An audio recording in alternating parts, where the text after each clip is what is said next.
What's up, everybody? Welcome back.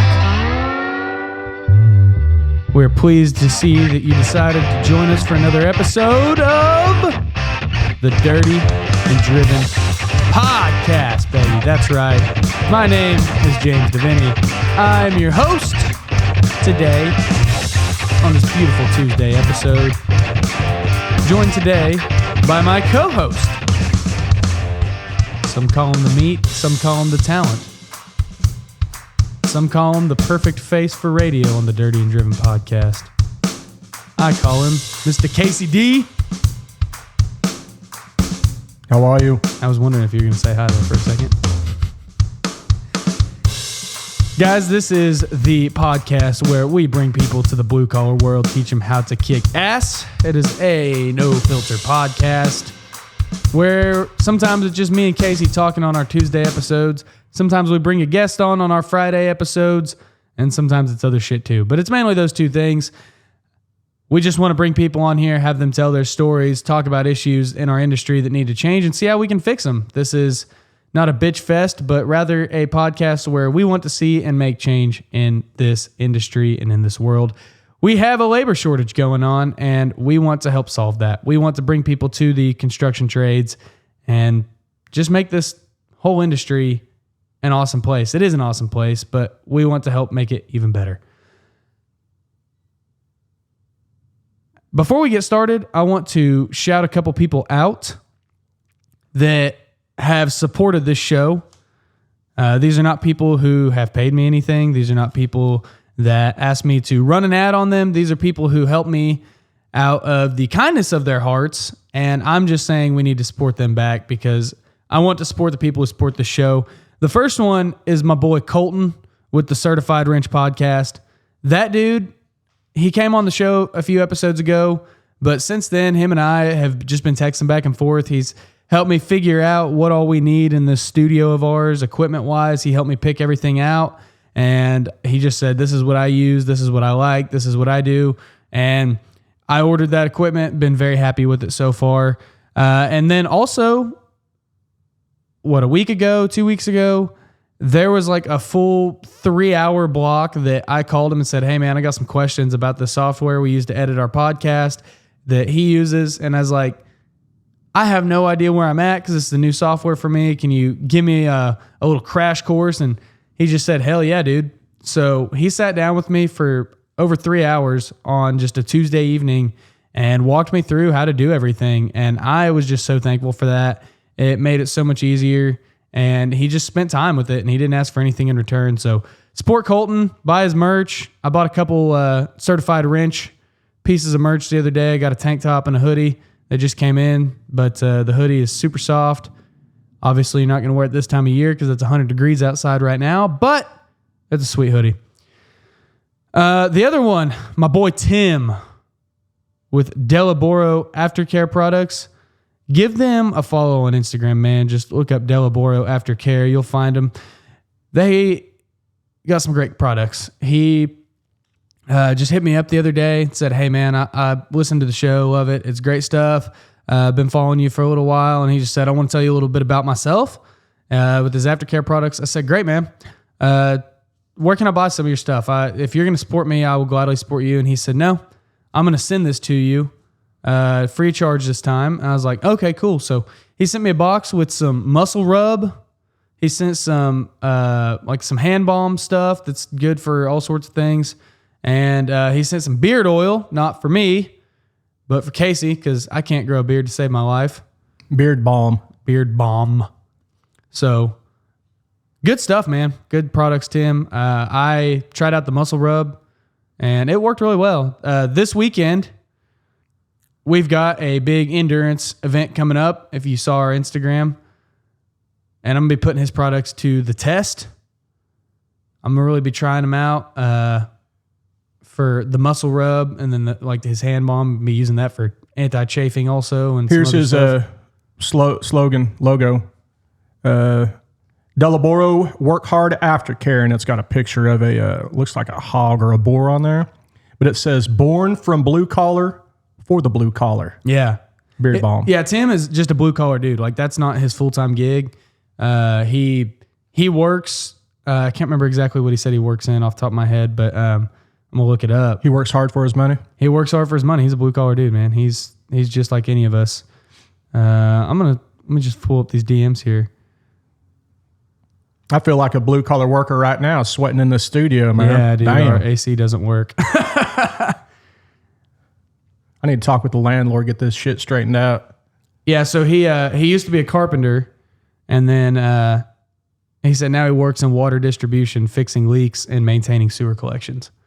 So Tim's a blue collar dude, and he sells these products because he cares. Good quality, no bad ingredients in them, which I'm all about. Doesn't have all the stupid chemicals and stuff. Like my mom makes some of this type of stuff, and she makes it out of like essential oils and stuff like that. And his muscle rub has like the same consistency as some of the stuff that she's made. And man, I'll tell you what, it works. So check him out. Delaboro is Latin, I think he said, for hard work. So it sounds good to me. It sounds good to me too. I mean, and he takes pride in his products, and I'm all about people who take pride in their products, use them daily.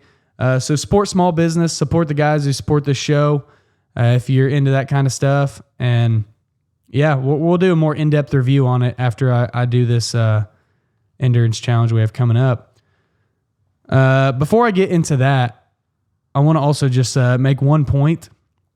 Somebody hit me up about something we said in an earlier episode.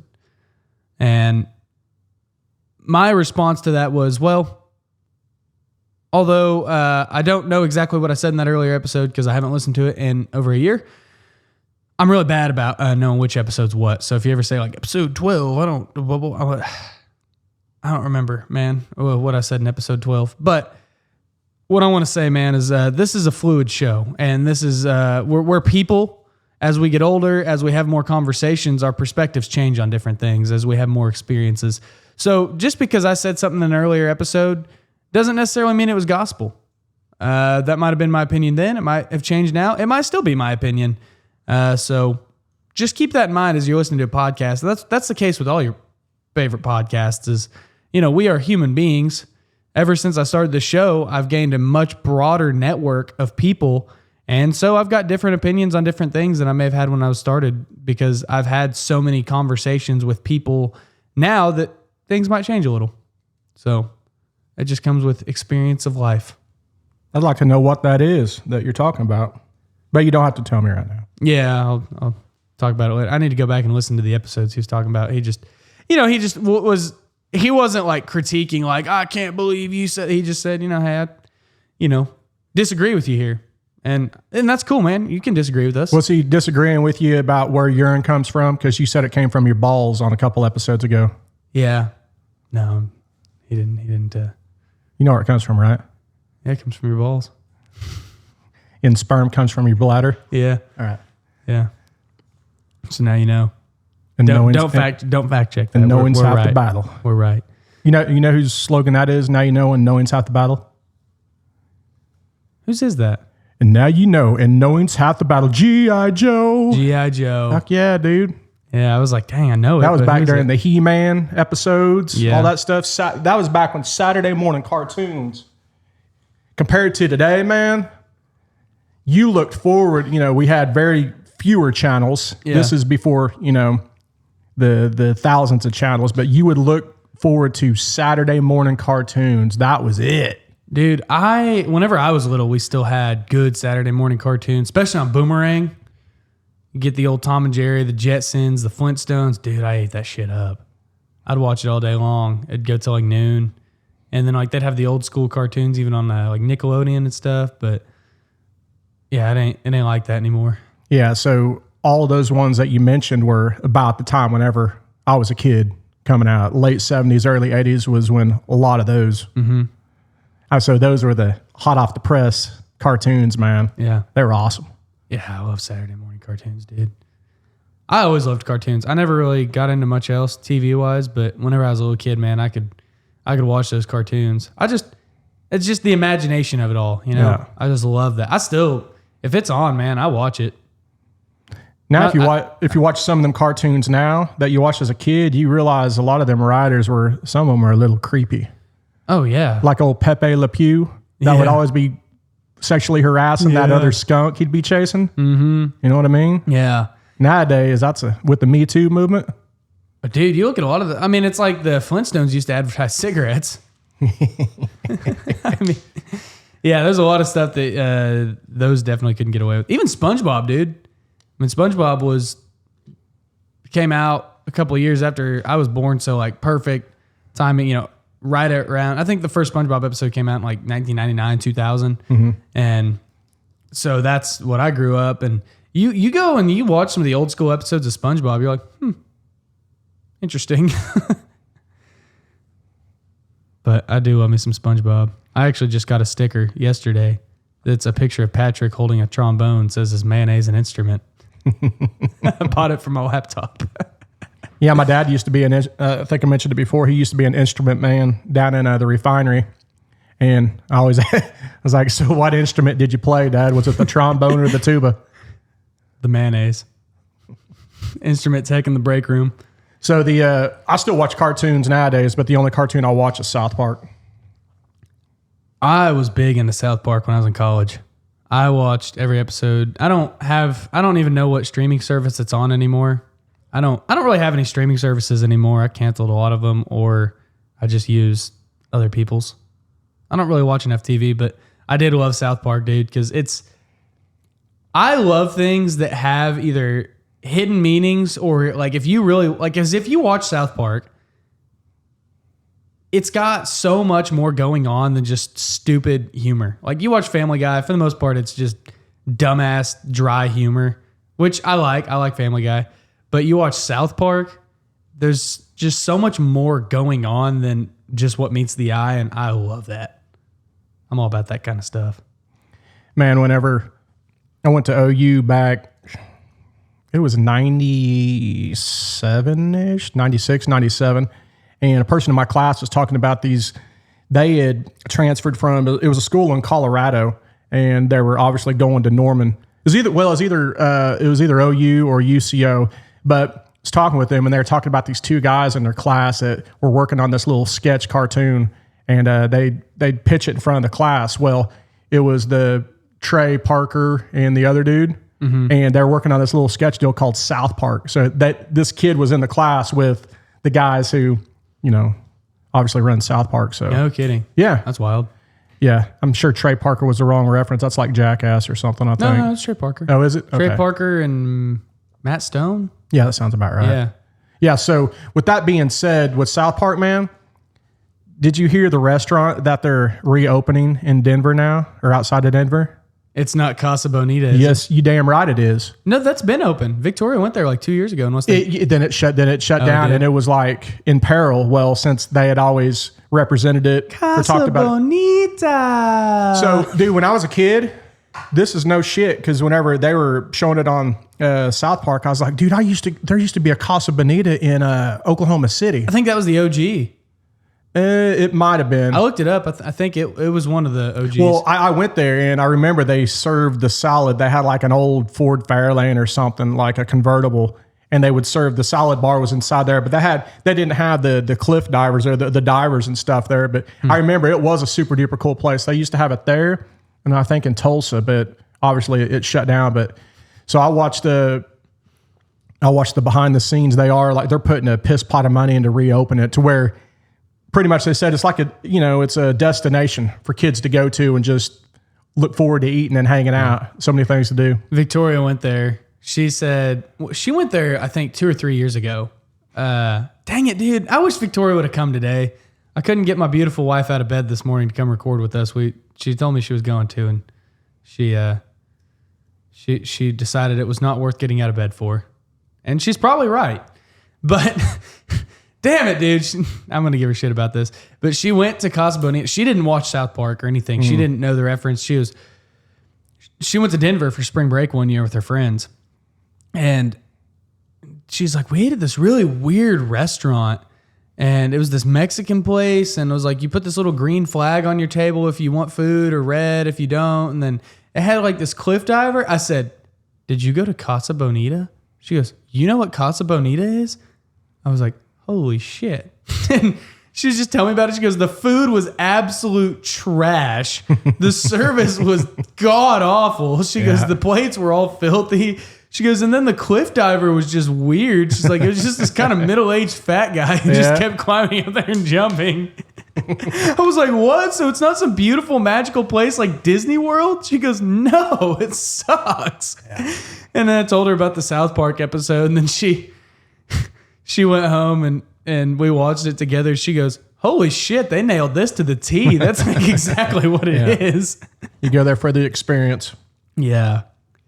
That's funny. I didn't know they closed, but Casa Bonita. But it's reopening soon. It's wild. The one in Denver or the one here? Denver. Yeah. Oh, yeah. I don't know if they'll end up making it a chain, but, you know. Yeah, I don't know if that's the last one standing or if there's others. But I think it is. But they're obviously passionate about it. Well, because like after the South Park episode, especially because that's kind of one of their probably top episodes they ever made. And that's probably one of the most popular ones people have seen. And I was kind of looking it up. I was like, man, I want to go check it out. And that's where I kind of went down the Casa Bonita rabbit hole.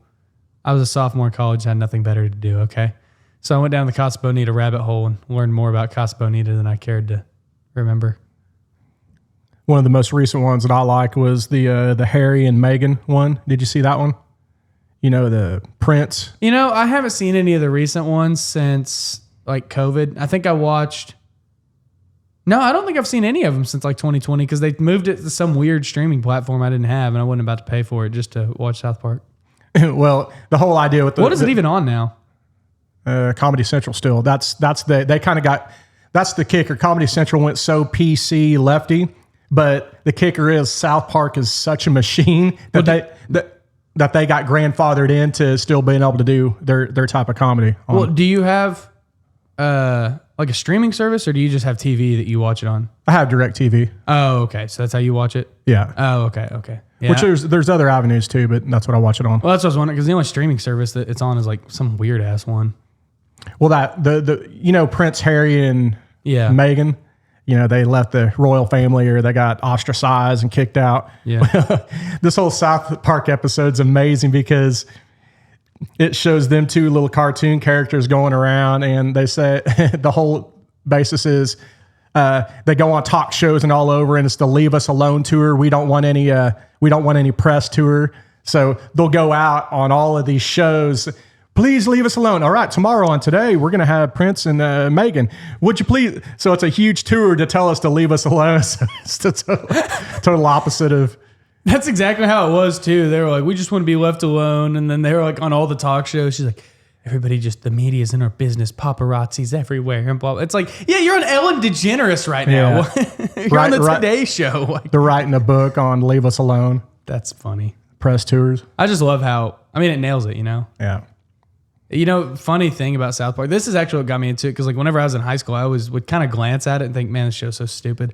Well, we watched a South Park episode in one of my classes because it was we were talking about special needs of some sort.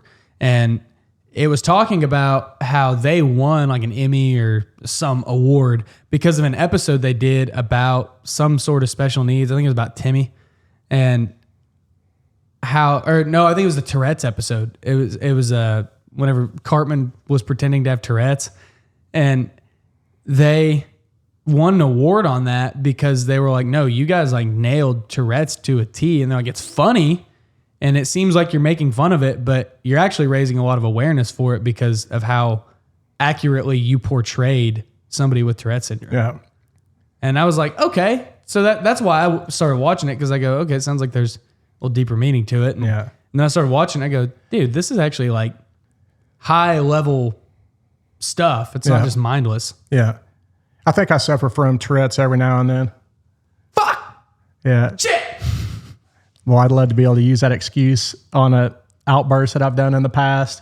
Just be like Cartman, just start yelling it every now and then randomly, and then it ends up just becoming real. That reminds me of Deuce Bigelow, that one girl that Deucey takes out. She has Tourette's, and he ends up taking her to a ballpark, to a baseball game, and they're sitting in, and she just blurts out something, and the whole crowd, looks at her, and And he's like, yeah, what? And then next thing you know, the whole crowd gets in. They start backing her because she's the perfect heckler because she's talking shit, to the batters.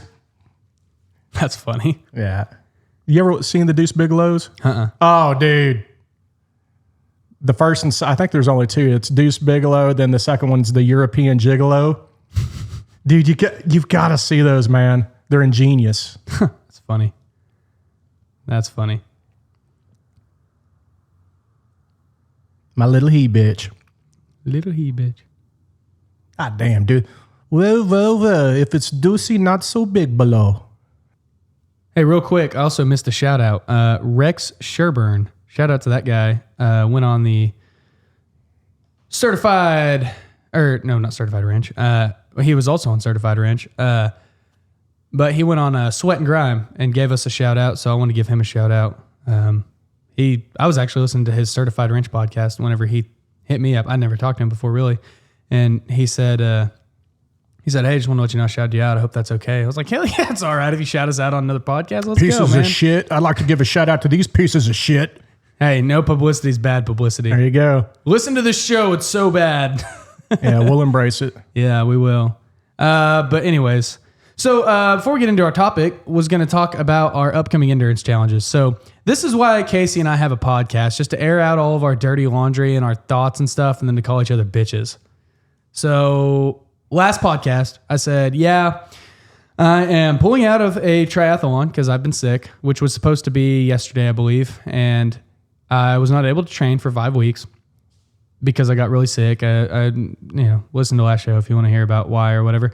But Casey said, well, your goal is to run a triathlon this year. Why don't you still just do one? I said, well, I have another event coming up, Thanksgiving, and I want to train for that and be focused on that. Casey said, I mean, shit, man, you can do another triathlon. It doesn't have to be that one. He said, you could do it right here in Ponca City. We've got a pond, a pool and a pond. Pond would be good for you. That's a Caddyshack reference. You could do it right here. Where'd you say I could walk? I don't know. We go down to Standing Bear Monument. Swim in their pond. Yeah. Run on their little course. Yeah. And then knock a kid off of his bike and ride the bike back. Yeah. Yeah. Knock a tweaker off his BMX bike and come back. So I re-listened to that episode and I go, fuck, dude, now I got to do it. So he's right. I was being a bitch. I still have time to train. I don't need to do a race. So we got 3 Dirty and Driven events coming up. And I want to make them known so that way if anybody wants to do them with us or at the same time as us, I mean, obviously, if you want to come to North Central Oklahoma, run them with me, then hell yeah. If you don't, but you still want to do them, then I encourage you to join us. I would love to have you. So I post them on Instagram. You can check them out. You can't miss the bright orange post I did about them. But the first one is whenever this airs on Tuesday, this upcoming Saturday, we have our first event, and it's the 100,000 step challenge. 100,000 steps in a day, Saturday, July 1st. So that one came about because my wife sent me a TikTok of a girl who did it, and she goes, I kind of want to try this. And I said, all right, let's put it on the calendar next week. She goes, oh, you mean like actually? I was like, yeah, you said you want to try it, so we're going to do it. And she goes, oh, damn it. Okay. So we didn't screw around. It wasn't, that's one thing in my mind is if you get something in your head and you say, we should do this, just do it. Don't do a should, just do it. And so that's the first one, 100,000 step challenge. I didn't think that would be that bad. I was like, oh, I've probably done that before. Well, then I looked up how many steps I made the day I ran my marathon, and that was 55,000. So I think we're in for it on this day.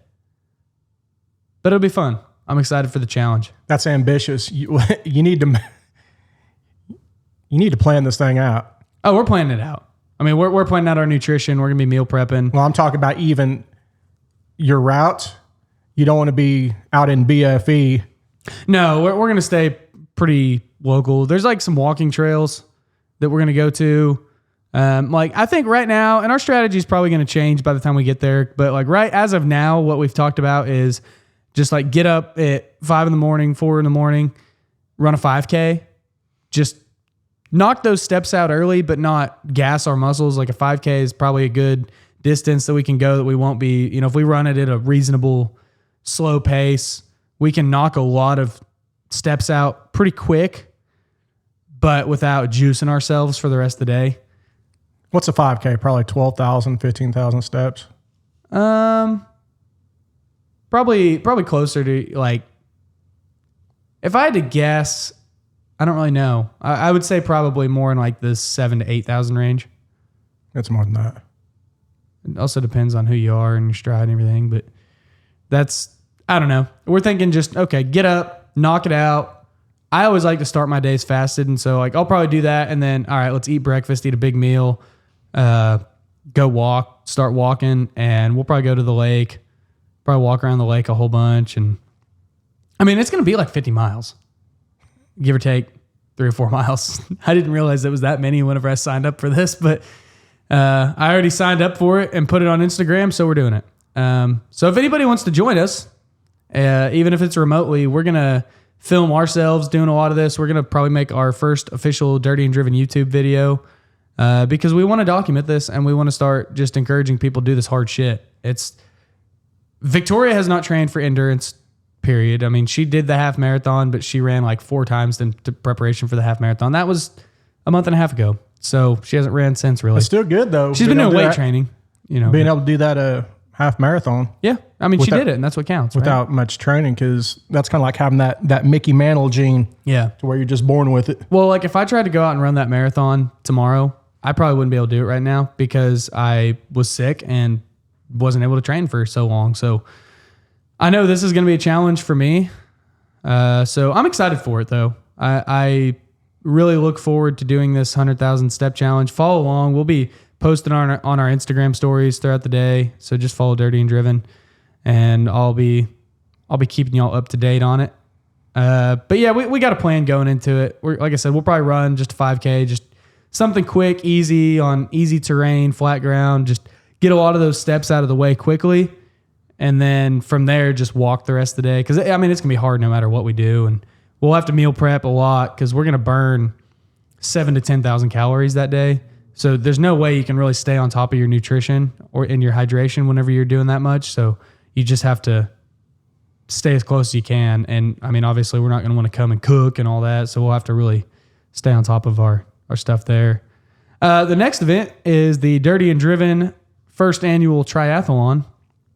Saturday, August 26th. I kind of chose August because I wanted it to be really hot.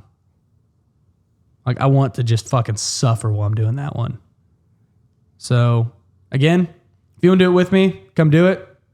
If you want to follow along, follow our Instagram. And if you want to do it with us remotely, check it out. It's not that hard. A triathlon is like I can't remember the exact specific. It's like a little less than a mile swim. It's like 0.85 miles of a swim. It's a 26-ish mile bike ride. 24, 26, I think 26. And then a 10K run, which is 6.2 miles. So if you want to do that, or if you want to do a partial triathlon on your own. I mean, we're not saying you have to do the full triathlon, but yeah, so that's what I'm doing there because Casey said don't be a bitch. And I'm not going to be a bitch. So Casey will be sitting there with a beer in hand watching me do it. What did I tell you whenever you reached out to me about doing the 100,000 step challenge? You said next week? I'll be working. I'll be working a 100-hour week. Yeah, you said you're going to do the 100,000 step next week, and I said I'll do 100 hours of working next week. So okay, that works. That's not too far out of what I do anyway. Yeah. And then November 22nd through 24th, which is the Wednesday before Thanksgiving through the Friday after, basically, we are doing the 4x4x48 run, which is 4 miles every 4 hours for 48 hours. I'm going to figure out a good charity to do that for, and I want to raise money through that one. So if you want to donate to that, we'll have more information on that later. We're going to be supporting a charity with that one. The other two are probably going to be more for shits and gigs. But anyways, guys, that's kind of what we got coming up. So if any of those sound like interest to you, or if you want to do partials, if you want to be there to support and just run a little bit of them, or if you just want to shout us out on Instagram while we're doing it, we'd appreciate all of that. Or if you want to give to the project while we're doing them, we have a PayPal deal. If you go to our link tree in the show notes or on our Instagram bio, you can click our link tree and there's a spot that you can, we call it the tip jar, you can give. We'd love if you supported us because we don't make any money on this. We've spent thousands of dollars on this, and there's more we want to do. We want to get into cameras. We want to get into YouTube stuff.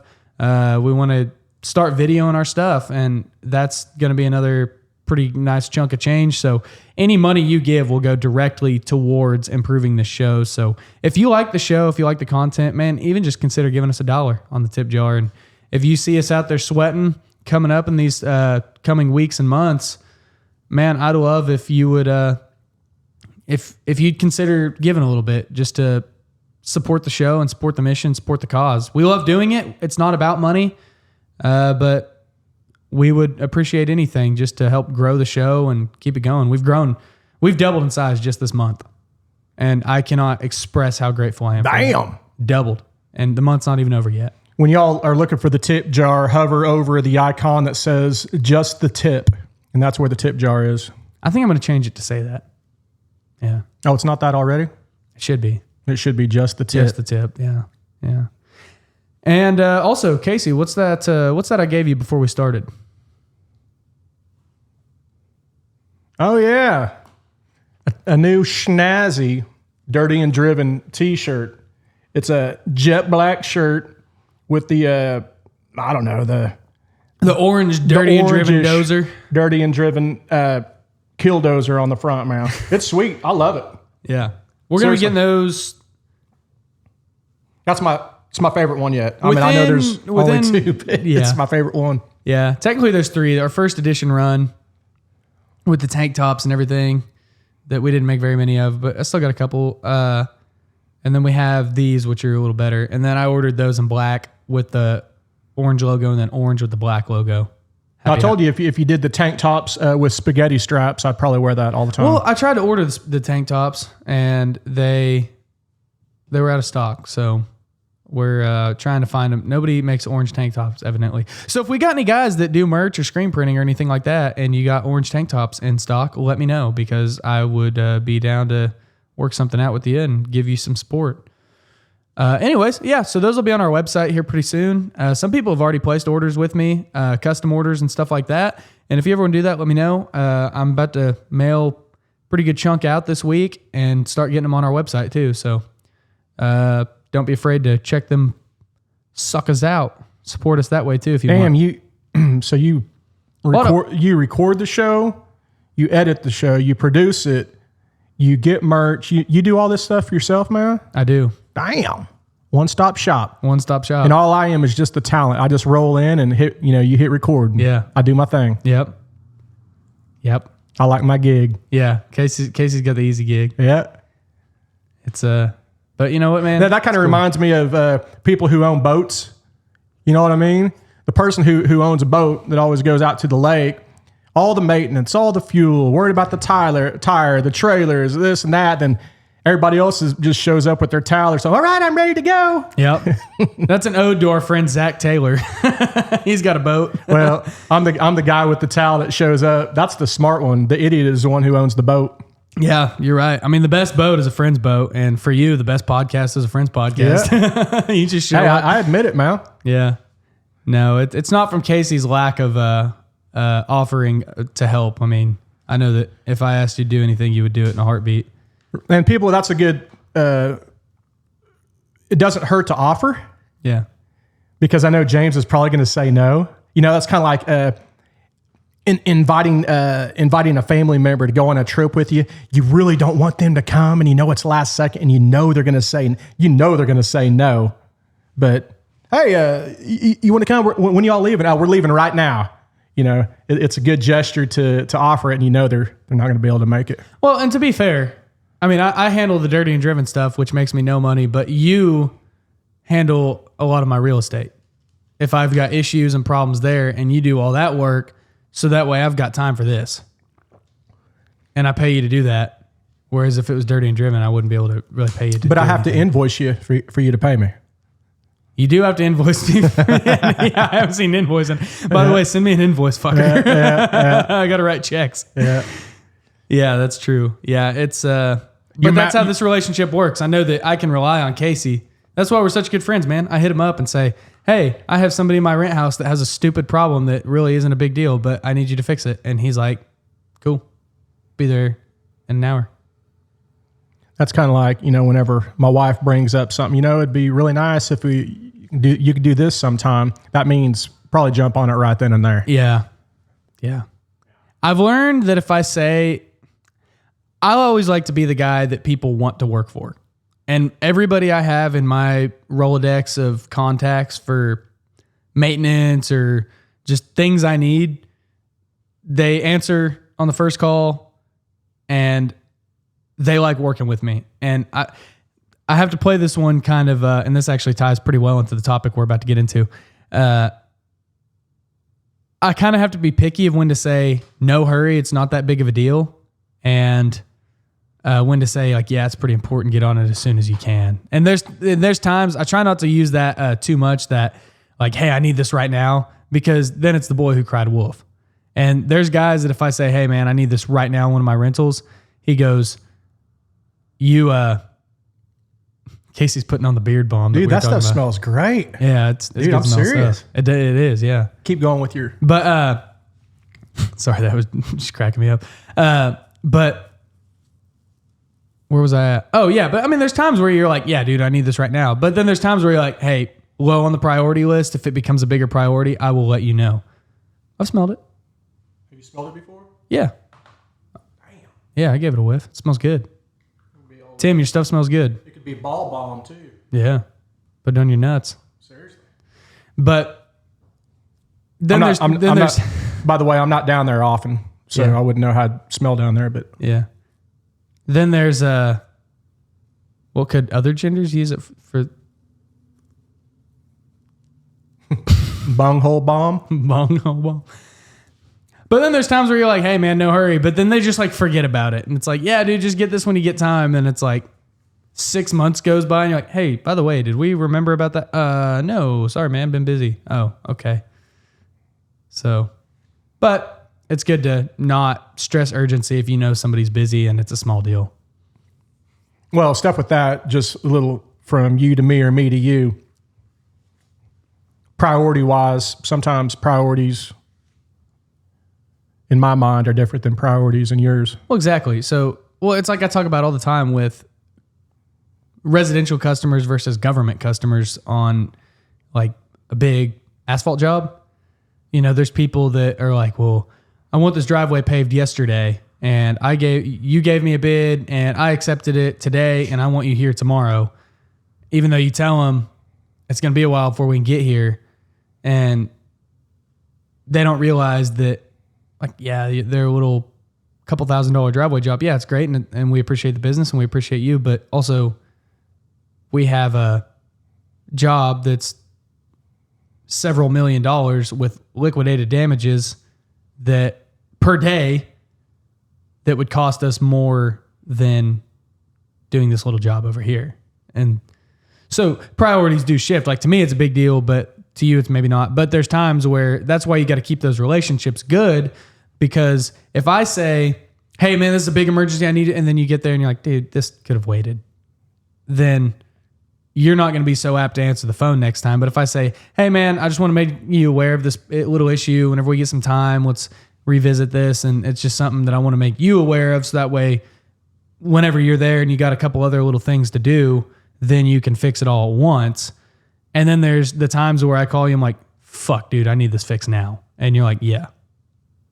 And the customer has to realize too, if you are tied up on something else and they really stress the priority of it, that they're going to get charged accordingly. Yeah. I mean, and I expect that. Yeah. I mean, you can't expect for people to drop something, what they're doing, to come fix your stuff without being priced a little more than the normal price. Yeah. Which I'll do it too. If my AC goes out, you know how adamant I am about air conditioning. Yeah. There's no way I could make it back before air conditioner. There's no way. I die. But when it goes out, that thing is super high priority. And if our boy can get on it, and if he, dude, if he comes, whatever his rate is, if he still on charges me basic, I'm throwing some extra bones on there because Dude, I always pay him more. Because seriously, man, that's in my world, in my comfortable world, to where I can sleep comfortably and operate good. It's justified. Yeah. Yeah. No, I totally agree, man. It's and you and I are in the blue collar trades, so we get this. What I hate is, especially whenever like the president of I had this happen pretty recently. A president of a pretty big construction company, he asked for a driveway bid. Well, he wanted all this stuff, this, that, well, you give him a bid, and I mean, you get a bill from this guy's company, and you go, holy shit. But they get there, they're quick. Most of the time they do it right the first time, and you pay for that service. Well, these are the people that piss me off. Whenever you give them a quote and they go, well, fuck, I can't afford that. That's ridiculous. That's so out of line. But oh, you're talking about the big dog that you're bidding on once you give them the bill? yeah, like you give that person a price and they're like, what? But as a blue collar guy, I expect to pay, and especially since we started the Dirty and Driven podcast, is if I have a blue collar person working at my house, even if they're working for a company, I'm gonna, which I try to do as much stuff as I can myself, or it's you, like depending on the invoice I get, if it's, especially if they charge me a fair rate, like our AC boy Randy, if he gives me a cheap, like a rate that I think is cheap, I always give him a little extra because I'm like, dude, I want you here. But that's how you keep your contractors happy. Whether you are a GC on a project or whether you're just a guy that wants to be at the top of the list when you call, you pay a little extra, you pay on time, you take care of them and treat them like because we're all human, right? So that's kind of how that goes. I think there's a lot of people out there, though, that, especially the people with money, that always claim that they don't have any money. Yeah. They're like, oh, I'm sorry, dude, I'm broke. But kind of like that guy that you sent the old invoice to or the bid to that probably mega wealthy. Yeah. I mean, and look, I get it. Have the broke mentality. And I get it. A huge driveway that costs $25,000. I mean, that's hard on anybody's pocketbook, but also like you pull into the house and you're like, dude, what'd you think? What'd you think this was going to cost? I mean, it's good to have the broke mentality, but man, if someone sends you something, as long as it's somewhat realistic, just pay the fee. Yeah. I mean, materials, everything is so high right now too and everybody's so busy. I mean, that's why we start this fucking project, is so that way people can know that, hey, the blue collar guys are booked and there's a lot of opportunity for blue collar people to come in. And so I saw a quote, and again, this ties into our topic that we're about to talk about. It said, if you can learn a skilled trade, if you can lead people, if you can do any one of these things, if you can learn a skilled trade or you can lead people, you can make a lot of money. If you can do both, the sky's the limit. I think there was a third one in there too. I'm misquoting it, but that's the kind of the gist of it. And that's so true, man. If you can learn a skilled trade, if you can go be a plumber, if you can be an electrician, if you can be an operator, you can go make good money. And it's only going to get better because people are going to need more people, and the demand is going to be higher than the supply of skilled laborers, operators, plumbers, electricians, carpenters, all that stuff. People are going to need them, so you're going to be able to up your hourly rate a little bit. If you can start your own business and be business savvy, and just even if you're just a one-man shop, you can still make really good money doing that. You can charge what you want, set your own schedule. You can do that. But dude, if you can be skilled and well-versed in knowledge of that field, even if you aren't the best at it, if you at least have a basic idea of the trade, but you can lead a team of people that does know it and has that knowledge, sky's the limit, dude. Yeah, with that being said, I was thinking about the old gain, train, and retain. And I've made the mistake in the past. I try not to make it anymore, but of not retaining my current customers. Right. To where... Yeah, that applies to your customers too. To where I could have honestly done a better job to where I still might have some contracts. But with that being said, I've seen some recent business savvy posts that make sense to where if you have a current customer you're doing work for, there's no better person out there than to get future work from than that current customer. Yeah.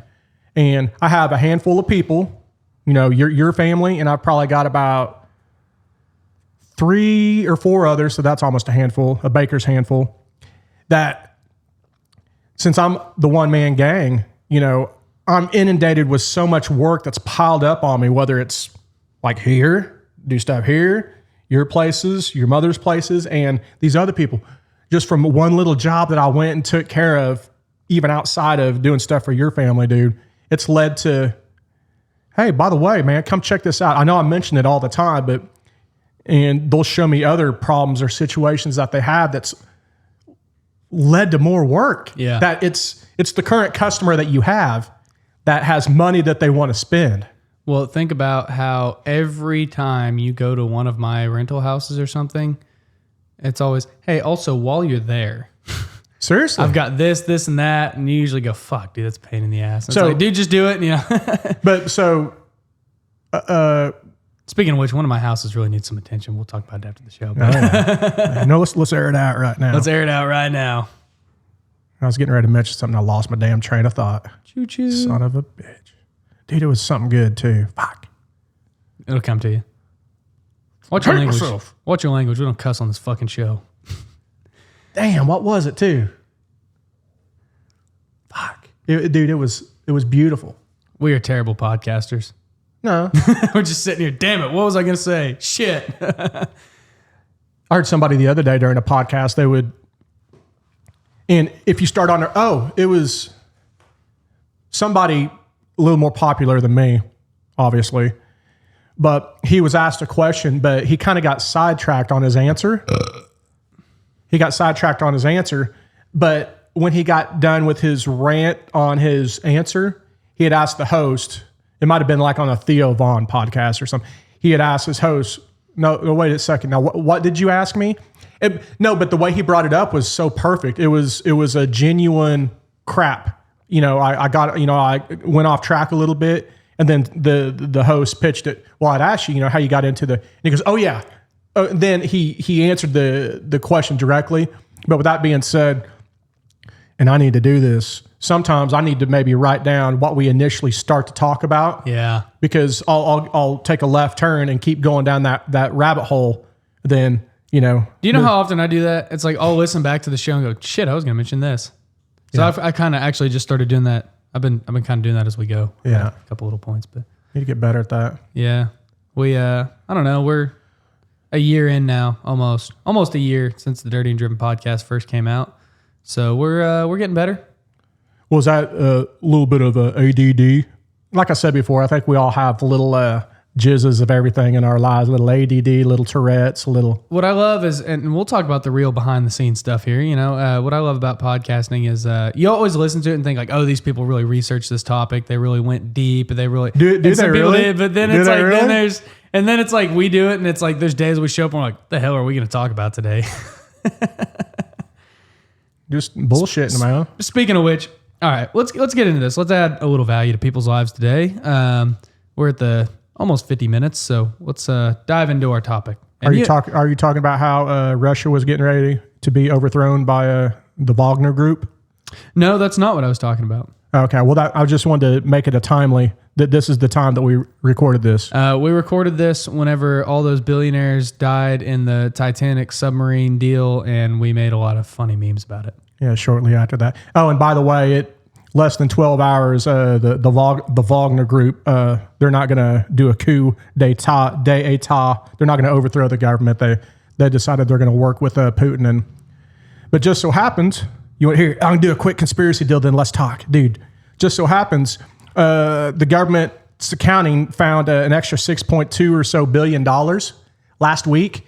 And just so happens, the guys that were fighting for Russia against the Ukrainians, they decided they were going to turn on Mother Russia just about the time we found an extra $6 billion that might have went to these guys that they might have gotten paid from us to turn on Russia. Then they got a hold of Putin and they're like, now we're $6 billion richer. Let's all make some money and turn back around and fight Ukraine. They got it from the will of those guys that died in the Titanic.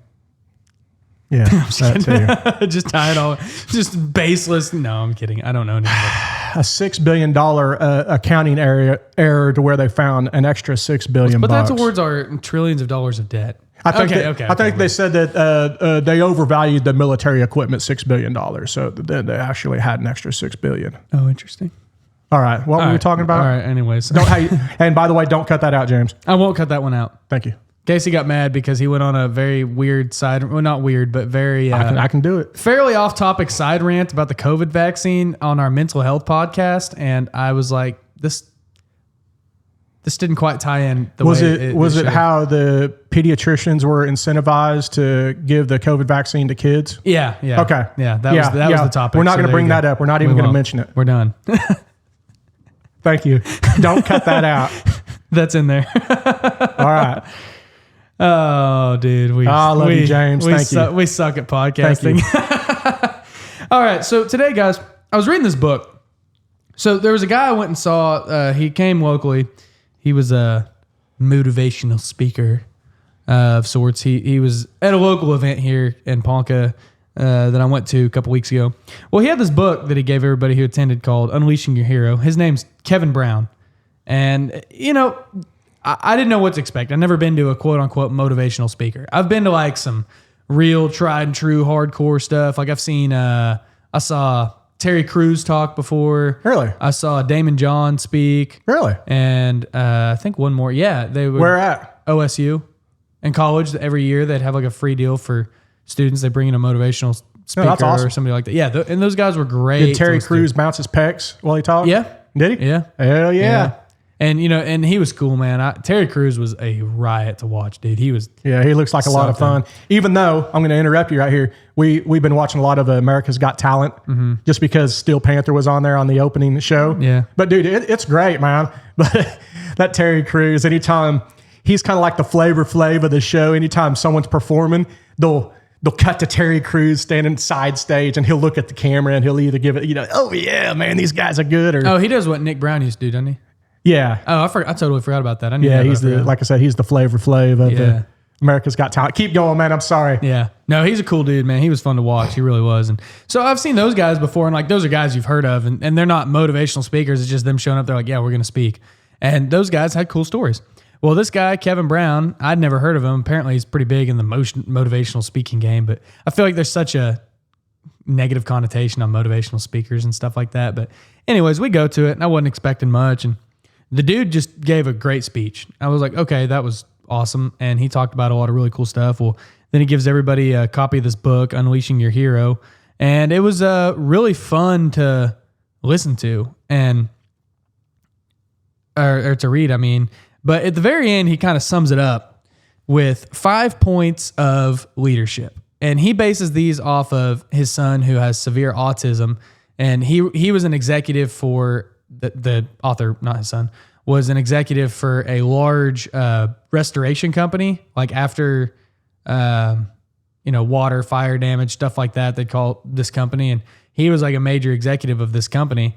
And so he was in the blue collar scene, terrible past, really bad deal. I'm not going to tell you his whole life story, but he has a son with severe autism. And he's like, this is what I've learned from being an executive, from coming from a bad past to working my way to that executive status of a big company, and from having an autistic son, just kind of like, here's what I've learned. Here's how to be a hero. Here's how to be a leader. And I really liked this because it's obviously he ties it into his autistic son, but these 5 points are just so, I was like, that's it. Yeah, that's really what it takes. So point number 1, and we kind of talked about this a minute ago whenever we were talking about, calling your contractor, stuff like that, was determine the best way to communicate with each member of your team. So we've talked about that a lot on the show. Like some people need the carrot, some people need the stick, some people need visuals, some people need audio, some people need to watch you, touch it, feel it, all that.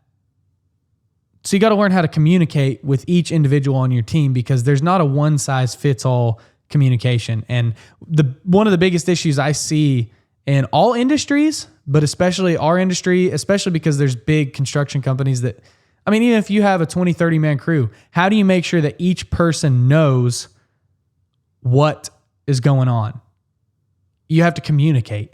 So you got to figure out, how do I communicate to the group as a whole? How do I communicate to these people as individuals? Because what it comes down to is a lot of individuals working to a common goal as a group. So there's no one size fits all. You can't just say this crew, this group of people. You have to look at them each as individuals and learn how to communicate to where they all understand everything. I remember hearing I'm going to jump in on that. For your exact point, hearing a story on that. Have you ever heard of a guy named Marcus Dupree? Yeah. He's probably one of, if not one of the best running backs to ever go through college football. And Barry Switzer tells a story along the same deals as Marcus Dupree. Especially, he had to be coached different than all. He wasn't the one size fits all guy. And once Barry Switzer figured out how to crack the code with him and talk with him, and what he got out of him was exponentially great because, Dude, one of the best books I ever read on this kind of topic was about culture building, but it was Phil Jackson, the coach of the Bulls, and he was talking about coaching Dennis Rodman. Yeah. And he goes, once I figured it out, game over. You know what I mean? He became an absolute killer of a player. I mean, he was anyways, but he goes, once we just had to figure him out and learn how to communicate with him. It's like, he would do stupid shit. Well, Phil Jackson just said, I quit acknowledging the stupid shit he did. Yeah. Discipline didn't work for him, but love did because he came from such a bad past. He goes, love would work with him. And if he'd show up 20 minutes late to practice because he wanted me to yell at him or something like that, I'd just say, Dennis, good to see you, man. And then he'd just get in the lineup and then they'd go. And then that made Dennis more accountable because he was like, oh, I'm not going to get the attention I wanted from showing up late. He's not going to humiliate me. He's not going to. So that got more out of Dennis Rodman. I think you can learn that from, you can use that same technique with kids or family in general. If people are used to a response, if I do this and he's going to do this, start doing the old reverse psychology on him. And a lot of times you'll get what's needed from that person. Well, and sometimes, so I saw a girl do this at church the other day. There was a youth. He was just being a middle school boy.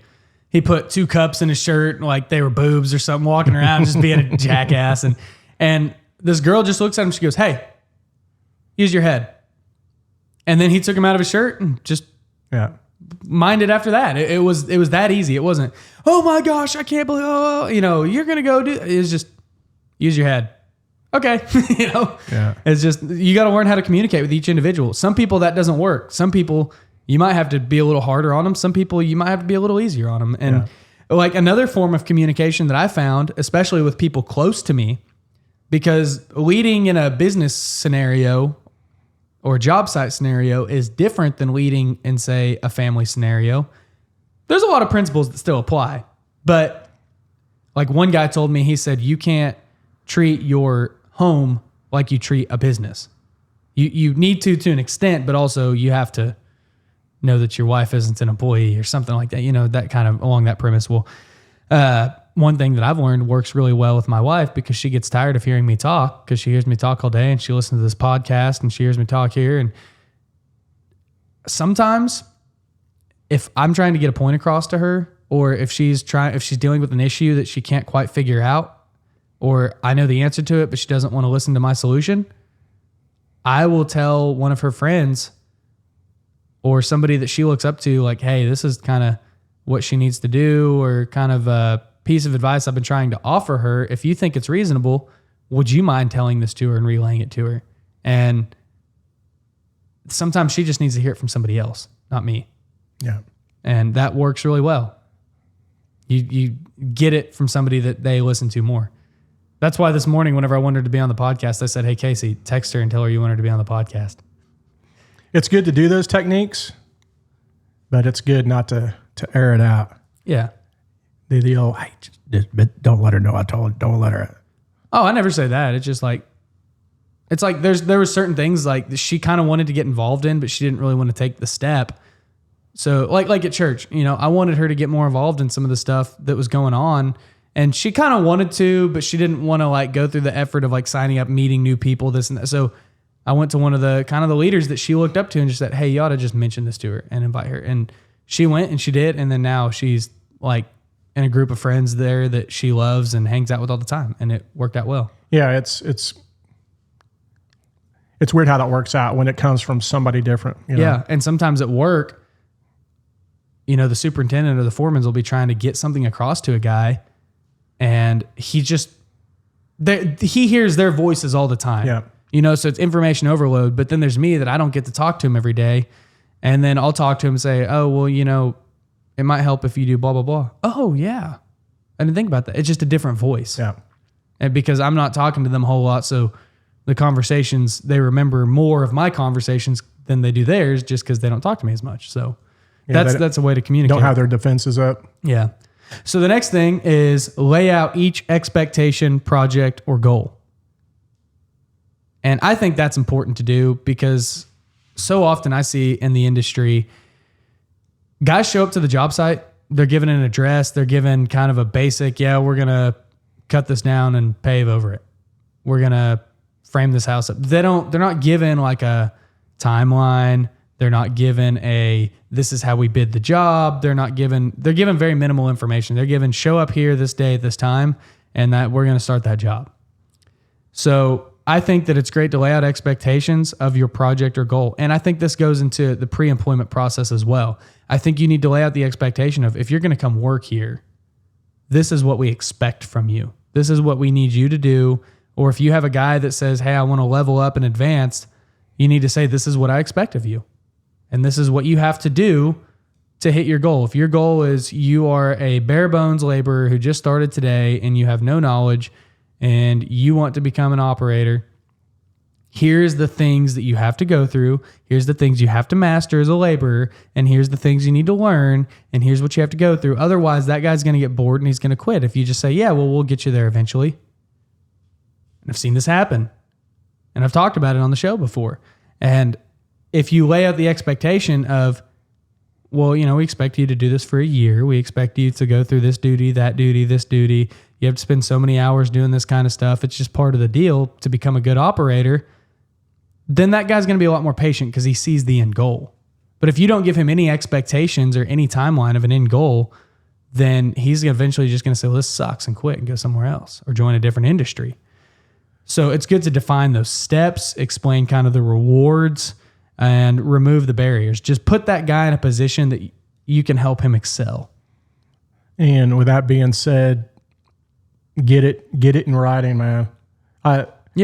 Whenever I did maintenance I used to do maintenance on, there were 26 grocery stores that we oversaw the maintenance on in the state of Oklahoma. And whenever I got hired on, this guy's the biggest dick, and he still is the biggest dick in the world. He promised me the world whenever I got hired on. He promised me by the time, a short amount of time, I'd have my own company truck, this, that, and the bonuses could be able to bump. He promised all this world verbally to me. Yeah. The day that I got hired on, well, after a year and a half, 2 years of not really being promoted and not getting in return what I was promised, dude, the animosity between me and him was, you can forgive, but never forget, dude. I still ain't forgetting that dickhead, man. Yeah. So it's cool to have a handshake deal. Mm-hmm. It's cool to have a verbal from a good person, but for both parties, man, get it in writing, dude. Yeah. That way, 6 months or 6 years down the line, you're not in that gray area of he said, she said. Well, and if you're in the leadership position to say, this is what I expect from you, this is the goal, and this is the reward because of it, you have to uphold your side of it. Otherwise, you're just a liar. Dude, it came to a point where my animosity between me and him, for one, I hated coming to work because he wasn't fulfilling his end of the deal. It ended up elevating all the way up to the boss and all the supervision above him. And I told my story to him. Then he went in, and since they had hired him, he was their little buddy. He told his side of the story. I came in, and he looked at me in front of everybody else, and he said, "Now, Casey, what was it that I promised you on the hiring day?" And I laid it out in front of everybody. He looked and bold-faced lied in front. Dude, I I never said that, man. I don't know where. Just flat out lying, dude. Yeah, that's tough. Gross. Yeah, and that's where you have to uphold your end of the promise.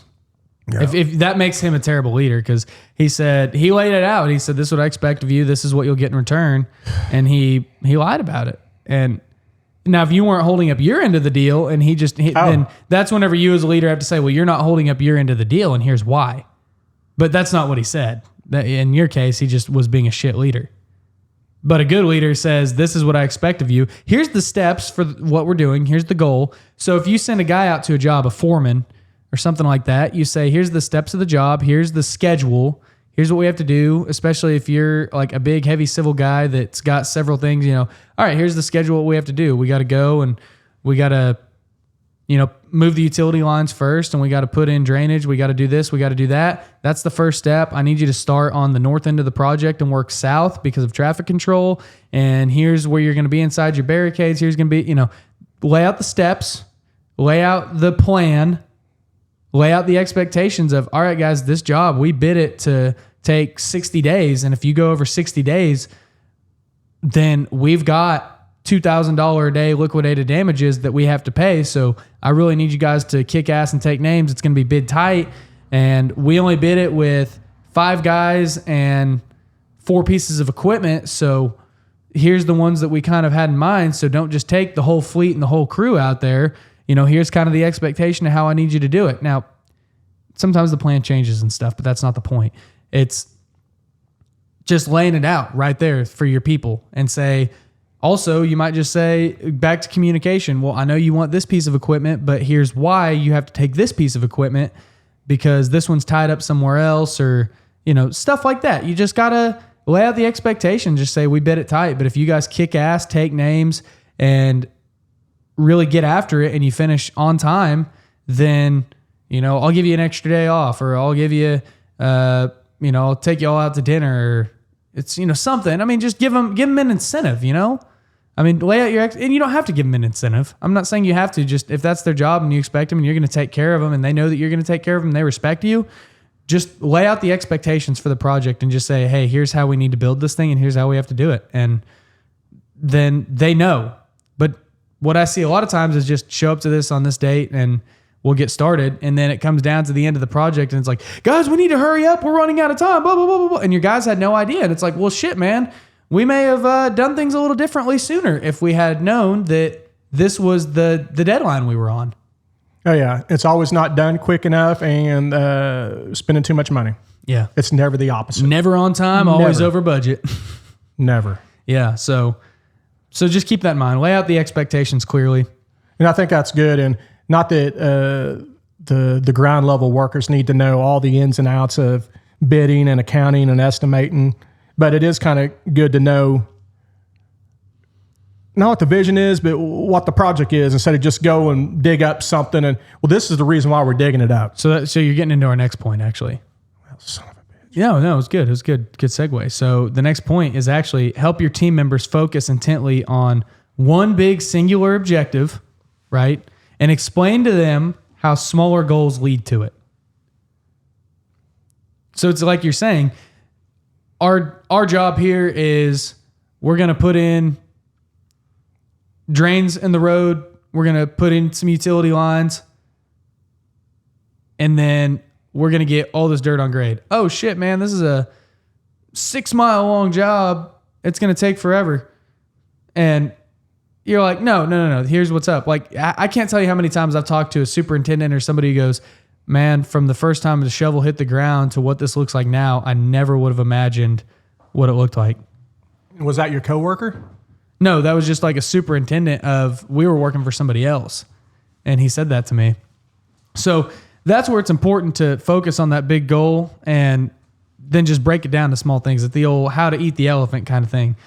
And a lot of people can't multitask. So you just say, all right, here's the big goal. We got to do this, and then break it down into bite-sized pieces for your foremans and your crews to understand. And the schedule, that's where schedule comes in great.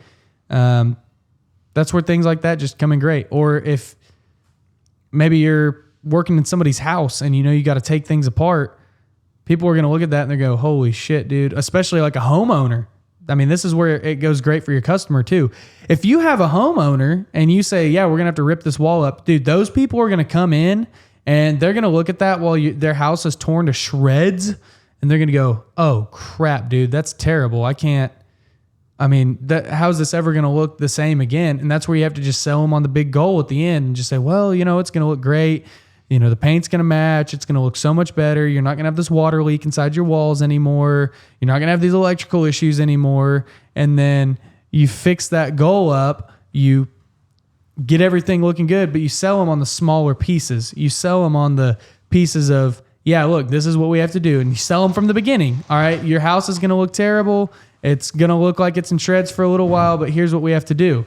We have to take everything apart. We got to get in there. We got to fix this leak. Don't come in and just freak out because your drywall's ripped off your wall and it's a mess. We're going to clean up. We're going to make everything look good again. It's just one step at a time. Just bear with us through this process because it's going to get stressful for you because you're going to see things that you don't like, but we're going to fix them right, step by step by step, and then eventually it's going to look better than it does right now.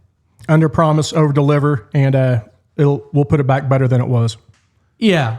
And just break things step by step. I mean, it's hard for people to visualize a big goal, especially whenever it's overwhelming and you got a big thing of, oh man, it's so much money. And like, if you tell a foreman, all right, man, you're over this $9 million job, especially if he's newer and experienced, he's going to look at that and go, holy shit, dude, how am I going to manage this? But if you break it down, it's like, all right, man, we're going to get in there and we're just going to start locating lines and we're going to just start here. We're going to start on this side. We're going to break this down into, like, we just did a job a couple of years ago. We're widening a road. Is a $9 million, 4.5 mile job. It was widening a 2-lane highway to where it had shoulders on each side and completely building those shoulders and doing this, that. Well, I mean, on paper, you're like, dude, I can't visualize this at all. Well, then you get out there and you break it into bite-sized pieces. We had to do it because the way that the state required us to, which sucked, we had to build it half mile at a time. And you break it into half mile and it's like, oh, okay, yeah, I can build a half mile of road. This is easy. So you just break it down, and then eventually you get to the end, you're like, oh, easy day. Yeah, that's a tried and true. Don't get overwhelmed. Do like you said, the bite-sized pieces, the little victories. Mm-hmm. Next thing you know, you've ran that 26.2 kilometer marathon. Hell no. Yeah, I mean, that's how I view my endurance stuff. That's how this 100,000 step challenge is going to go for me. It's just one step at a time. And I'm going to have to really watch my wife while we do that together and just say, hey, it's just one step at a time. Don't look at the fact that we still have 60,000 steps to go and you're already hurting. Look at just one step at a time. It all relays. Be smart. Listen to your body too. I know you can power through it, but depending on the humidity, the elevation changes, the heat, all of them factors. One step at a time, man.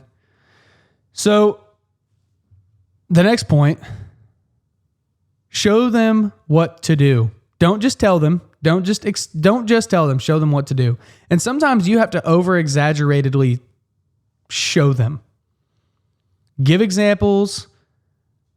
Make sure they learn and they practice. So one example of this that I have that's relevant to our field is safety. Okay? How many construction companies do a weekly or daily safety meeting? Almost all of them, right? We do one weekly. One thing, and I'm not the best at it. I'm not always the best at presenting safety meetings, and I am the one who mainly does them, and I'm trying to get better, and I'm trying to do better, especially after kind of realizing this point. A lot of safety meetings, you get up there and you just say, all right, guys, here's how we need to be safe this week. Here's this topic of dehydration. It's hot this summer. You need to be sure to drink water. You need to be sure to, or hey guys, if you're up working on heights, you need to be sure and wear this harness and you need to blah, blah, blah, blah, blah. But sometimes showing them is better. Like, hey, here's a video of a guy who does the same job you did. He didn't wear a harness. He fell off this bridge and he died. Those are the ones that hit home when you had the audio and the visual of, yeah. I mean, I know it's extreme, but that lets you know that, you're in a zero room for error business. Yeah. You can tell them all the time too. Just, hey, like last week, our safety meeting was a truck driver who fell asleep at the wheel and he wrecked into the side of a bridge, and he came out alive, but his spine was all messed up. His truck was totaled, everything. And we watched the video of it happening, and it was pretty brutal. I think when you can make it personal to where, hey, you know Mike, over in Tonkawa that works for so and so. Yeah, we know. Well, dude, this just happened last week. I don't know if anybody. Once you can like make it personal or talk about, I dealt with it with a family member, then it hits a lot more home than something that happened 2,000 miles away. Yeah. Or if it's just something in the industry of the work they're doing. Like if I'm talking about ladders to an asphalt crew, which is something they don't use a whole lot other than getting in and out of equipment.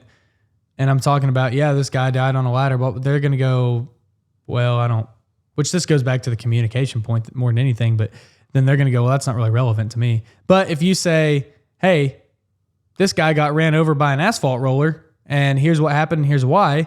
And even if you can show a video, like you can talk about it, but you think about somebody getting ran over by an asphalt roller. What do you think? You think some Tom and Jerry-esque shit. They get ran over, flattened, and then they pop back up into shape. You don't think about how gruesome it really is. So if you can show those things, dude, one thing that somebody taught me whenever I was kind of like learning how to do these presentations and stuff is a picture speaks 1,000 words and a video speaks 1,000 pictures. Or a live presentation. And probably a video is made up of 1,000 pictures if you think about it. Well, yeah. Frames per second. Yeah. And it's so, like what we've done before too is, and sometimes it's a combination of both, right? So like one time for our truck drivers, I did a safety meeting on, okay, here's how you really need to do your pre-trip inspections and here's what you need to check and look for. Well, okay, I'm sitting here telling them I don't have a CDL. I've never done a pre-trip inspection in my life. I'm reading off a piece of paper. Most of these guys already know it. Most of them are tuning me out, right? But the next week, I had the DOT officer who works our area and works for OHP come to our shop and said, okay, I'm going to do a DOT inspection on this truck. And here's what I'm looking for. Here's exactly what I'm looking for. Here's what I want to know. And dude, we spent like an hour and a half with this guy. I mean, I figured it'd be, we were just going to do like a little 20-minute deal. Well, our drivers were asking questions. He was showing them. He was getting under the truck. He was talking to the mechanics. They were all, I mean, it was very, very, very informative. And they got a lot of value out of it. So that's good when there's clear expectations like that, especially from the DOT people. Exactly. And he was very cool about it, So, and if you're putting on a tailgate talk, toolbox talk, safety talk, try to get involvement from everybody too. Yeah. Instead of just white noise James leading the show again. Exactly. And so it's great. And also, this reflects back on you as a leader in your home and in your community. This doesn't just mean examples and meetings and stuff like that. This also just means walking the walk. Don't tell them, show them. Don't just talk the talk, walk the walk. I can sit here all day long and talk about stuff on the Dirty and Gym podcast of you need to be a better man. You need to be a stronger man. You need to get help if you're dealing with things mentally. You need to get in shape. You need to lose weight. You need to become strong. But if I was here 400 pounds overweight and 3 divorces, you guys would go, this guy's full of shit. And I don't want that. You got to walk the walk. Go ahead. Sorry. Yeah. And if you're a safety person putting on them talks, I know being in the field, a lot of us field guys have a little bit of disconnect with the safety guys. They only come around when something bad happens. Yeah. That's the only time you see them. If you're a safety person that is in the old air-conditioned office, that's really the white-collar person. Try to be out in the field when shit ain't going bad. Yeah. And be a part of anything. Yeah. That way it's like, oh, the only time we hear from you is when something bad happens, man. Yeah, and abide by the rules too. And that's something I'm not a safety guy. Well, remember, a lot of safety protocols is because something bad happened. Someone got maimed or death. And that's when they got implemented. Yeah. But sometimes like I'll go out on a job site and I'll forget to put my reflective vest on. But I can't go up to a guy and say, hey, where's your reflective vest? If half the time I'm out there not wearing one. You know what I mean? So I make a point to put it on when I'm out there. I don't want to wear a fucking reflective vest most of the time, but I know that that's for your safety. And I hate hard hats. I don't wear hard hats. We don't do hard hats on the asphalt crew where we're at. Yeah, he calls you on the you're not wearing your, or you call him on the reflective vest. Hey, dude, you ain't wearing your reflective vest. He'd be like, James, you're not wearing steel toes, dude. Shit, you can't call me on that, man. Come on, we can go tit for tat. Yeah, yeah. No, I mean, you got to walk the walk, and I mean, in that case too, as a safety guy, you always got to know how to communicate. The good safety guys are just good old. I mean, they're people that have been in your position before. The ones that suck, and I've been on a lot of job sites, especially whenever I was a concrete tester. I dealt with a lot of safety guys, and I went round and round with those guys because they'd be like, "You need your hard hat," and I'm like, "Dude, I'm 50 yards away from the nearest freaking work. It's 110 degrees out here. I'm testing concrete. I'm at my truck. There's nothing overhead. Fuck off." And I told some safety guys that, you know. Now, if I was by the job site and I was in the area, I'd put my hard hat on to go in the building or to go where the concrete trucks are at, get my sample, take my wheelbarrow back to my truck, take it off. And I think everybody's cool with that. And sometimes if the concrete trucks were, like if it was a pump job, I wouldn't put it on to go over there to the pump. I'd just go get it out of the truck and go back to my truck. And most guys are reasonable. And the good safety guys, they'd come, they'd talk to you, bullshit with them, they're cool. But then you'd have the guys that are like super safety guy. You know, he's got the iPad strap and he's got one of those weird looking like rock climbing helmets instead of a regular old hard hat with a little visor that comes down for safety glasses. And you're like, dude, get out of here, GI Safety Joe. Yeah, we have minimum PPE required areas to when you're outside of those areas, you can go without the hard hat. Oh, that's cool. Everything else. That's cool that you guys have that line there. Yeah. Yeah. We just kind of do it, you know. I got an asphalt crew again, man. I mean, boots, jeans, sleeved shirts, and not necessarily long sleeve, but sleeve shirts, and then safety glasses if you're doing something that requires safety glasses and things like that, you know, reasonable. And reflective vests. I mean, you do need those on a road crew. I mean, I'm not knocking reflective vests at all. I'm a firm believer. But yeah, that kind of stuff. And that's come from a guy who's been hit by a car twice. So not on an asphalt crew, but yeah, firm believer in those. Anyways, all right, last point. Tie goals to their gifts and passions while tapping into each individual's special abilities and gifts. So again, humanize your people and tie it into what they're good at. So like Casey, if I'm your boss, I'm tying in your job. I'm tying things into things that you're passionate about, that you understand. I might talk things about like music or something like that to communicate with you. And I'm tying things into your goals. So like if you have a guy that comes to you and he says, I want to be an operator, and he's got drive and motivation, tie the lessons and the goals that you have for them into their goals. So if the goal is we need to get this job done, we're a 2-man crew and you have no experience. Okay, man, your goal is you want to become an operator. Well, I need somebody to push this pile up. So get in the backhoe and just learn how to push up this pile of dirt and tie it into their goals, do it in a controlled environment, teach them. It's helping you, it's helping them. Now, sure, they might be slow, but they're learning. And your goal is to get a guy that has experience and get trained up. So your goal is you want to get this job done. You want to get a guy that's good at what he does and is experienced and can help you on the big stuff.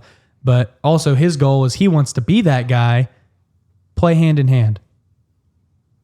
Get people engaged and help them find their joy at work. Because if you just treat them like a number on a spreadsheet and you don't tie things into them specifically, into what they're good at and play their strengths, then they're going to be miserable. It's like one guy, whenever we had Brian Smallsy on here, he made a point of how he has a guy that's a laborer, that the guy is a damn good laborer. And he goes, dude, his strengths are as a laborer. And he goes, he's not just like a peon laborer. He is a good, solid laborer. And our crew runs better because he is a laborer. And so he plays to his strengths. And yeah, he gets him on some equipment and he wants him to learn how to do it. But he goes, also, he's really good at it and he likes doing it. And I know guys that they don't want to run equipment.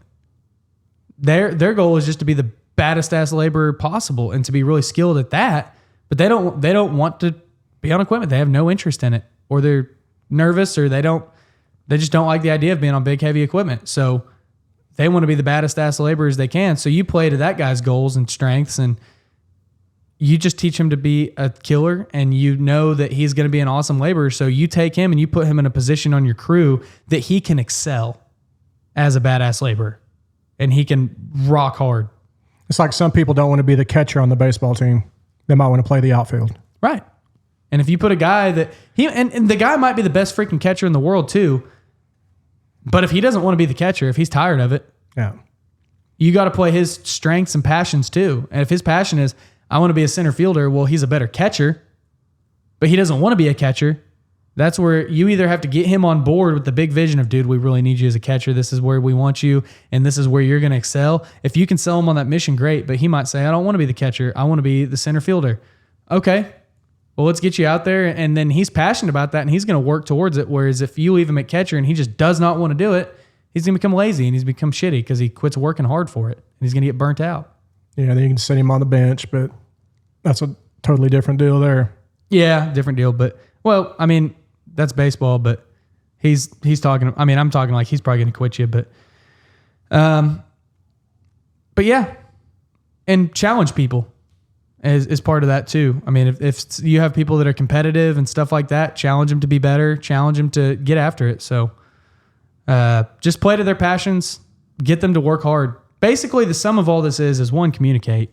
But the sum of all 5 of these points is, and I'll just give you a quick run through one last time. Determine the best ways to communicate. Lay out the expectations of your project or goal.